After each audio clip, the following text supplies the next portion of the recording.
to Journey to Union. Today I want to talk about something.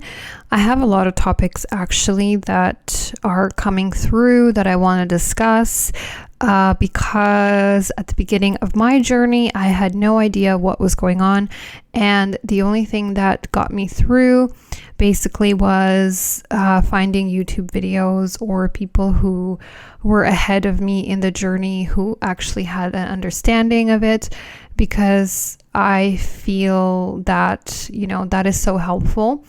So this is why I have so much material and so much stuff that I want to share, because I feel that others that want to, other people who need help on this journey really need these messages. So today we're going to talk about, does the divine masculine ascend at the same time as you on this process? And so the answer to that is that they actually don't ascend at the same time or at the same level.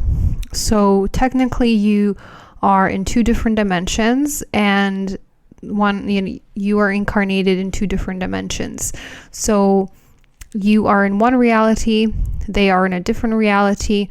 You guys come together to meet, and then you go and you separate and you do the internal work, the shedding of the ego and the Kundalini, and all of that happens in separation, energetic separation.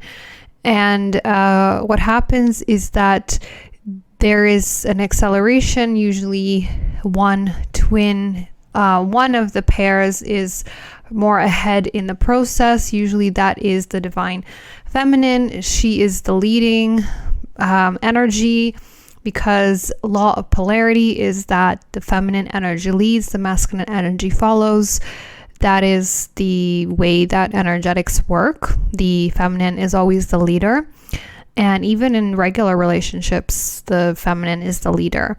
So what I want to really emphasize is the fact that no, the two pairs, they don't ascend at the same time or are exactly at the same level spiritually, or even in terms of how much they have integrated with the unity aspect.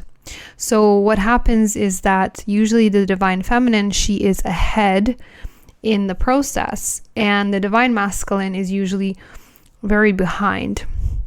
I'm not saying very behind, but a lot of the times they are not moving as quickly or are ascending as quickly, and usually that's because they are stuck in a lot of the ego structure still, the karma, past life stuff, and all of this.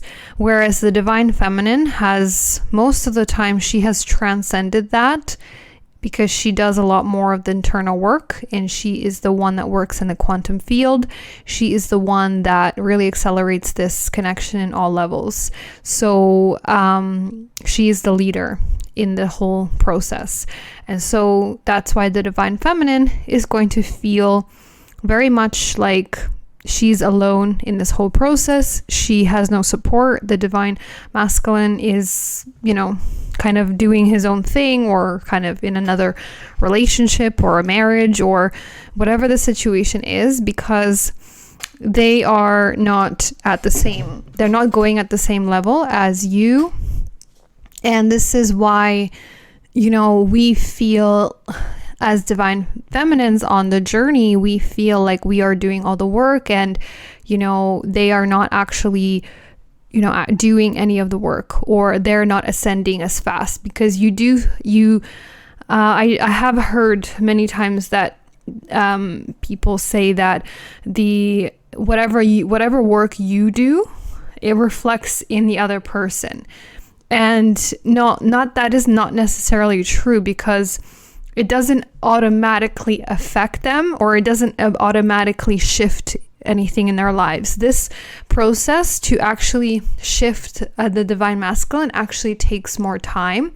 So the divine feminine is basically, she is catapulted into a higher dimension after all of this shedding, this emotional work, this healing, the kundalini.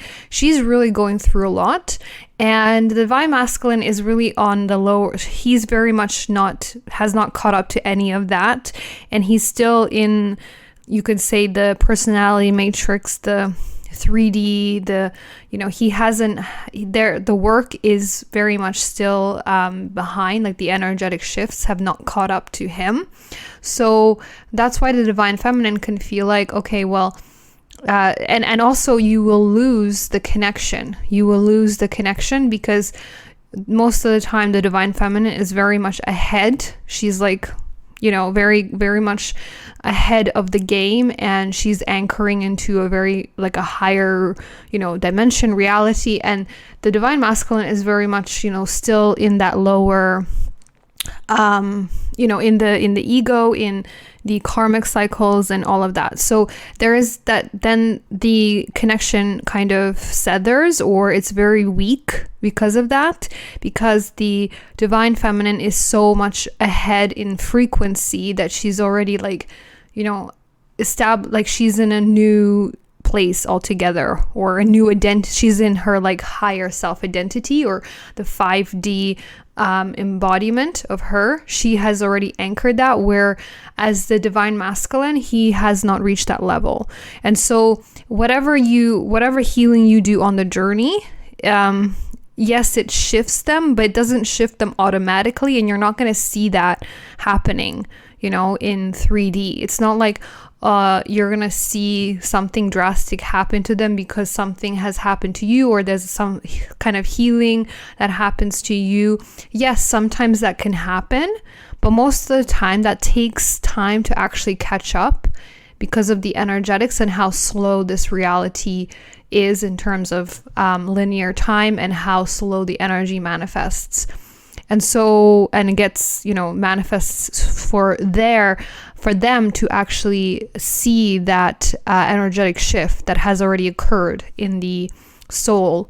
And so what happens is that the divine masculine is very much still, behind in all of this process. And then when the divine feminine really accelerates on this connection, or accelerates on this journey, she will lose the connection with her divine masculine. And a lot of the times you just feel very much like there's this like void energy where you don't feel them, you don't really know what's going on. You're in like, you do feel union, you do feel like connection to source, but you don't actually feel the connection to your divine masculine or that person anymore. Because when you accelerated so much in the process, you are anchoring in to a higher level, and the energetic difference between you is very drastic, and you lose connection. And this is exactly the process that has happened for me personally. And now I look at it like I'm in a completely new energy to where I was like when I first started the journey, or how, like, what kind of identity I was at that point, and how we were matching at that point in our identity, in our energy. Now I've embodied my higher self identity, my soul matrix more and more. And so I don't, and that person hasn't really done that.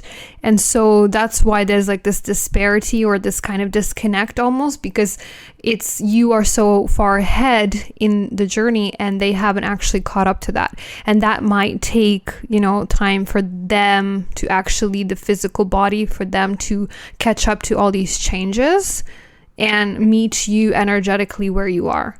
And that may not, and there's no guarantee in any of this. Like, this journey is not about getting the other person or making them shift in any kind of way, or waiting for them to shift. This is not we're not waiting for anyone outside of ourselves on this journey to shift or anything. I'm just trying to make you understand how it works in energetics, because there is no need to be waiting for this person or for them to energetically shift. If they are your true soul twin, it's going to take time for them to catch up to that energetic disparity. And that will be a lot of inner work that has to be done in that period for them to catch up to that, for them to catch up to where you are, to meet you where you are. And so, but it doesn't mean that you are going to be waiting for them, or that you need to be waiting for them, or that the external union is, set in stone, let's just say, because there is other, in terms of quantum physics, you can draw in someone else that is a vibrational match, whether that's a soulmate or another twin soul in another dimension.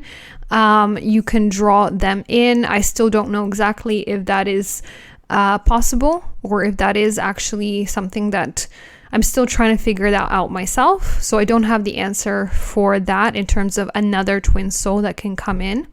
But you are by no means going to be waiting for them, or even expecting them to, change or meet you where you are. If you're not seeing the results, or if you're not seeing any changes in that person, the divine masculine that you think is your divine masculine, and you've shifted a lot, you've gone through so much healing, so much dark night of the soul, so much, kundalini healing, kundalini energy, you don't see a shift in them, then it could be because it's going to take some time for them to catch up, or they're not your twin soul.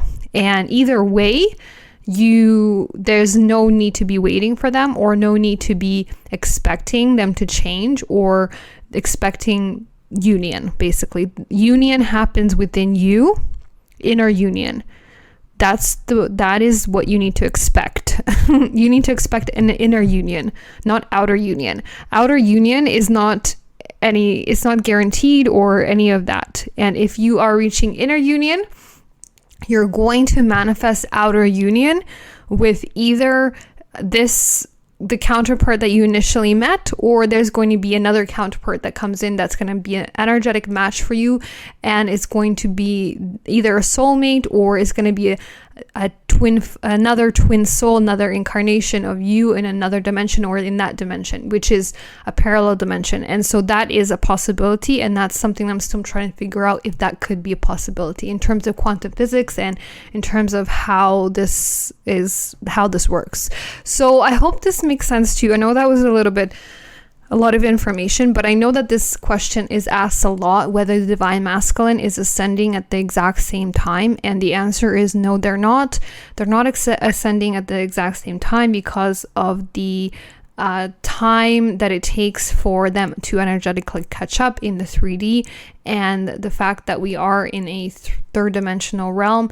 When you are ahead in the process, you will feel the disconnect from your divine masculine if they are, not really, if they're still stuck in the old cycles. Basically, you're going to feel disconnect, and that's going to be when you're going to be catapulting to inner union inside, and that's going to transform everything, because you will even manifest. You will not care at that point. Like when you get to inner union, you're not going to care about that other person, or whether you need them, or whether it's not going to be inside of you to care anymore like you used to, because you've reached inner union with Source, and you're not going to need the other person, or want them, or even care about outer union. So that's the thing to remember. So I send you lots of love. If you haven't already subscribed to the channel, and if you need support on your journey of union, please subscribe, please like the video, and please share, and I will speak to you in the next video.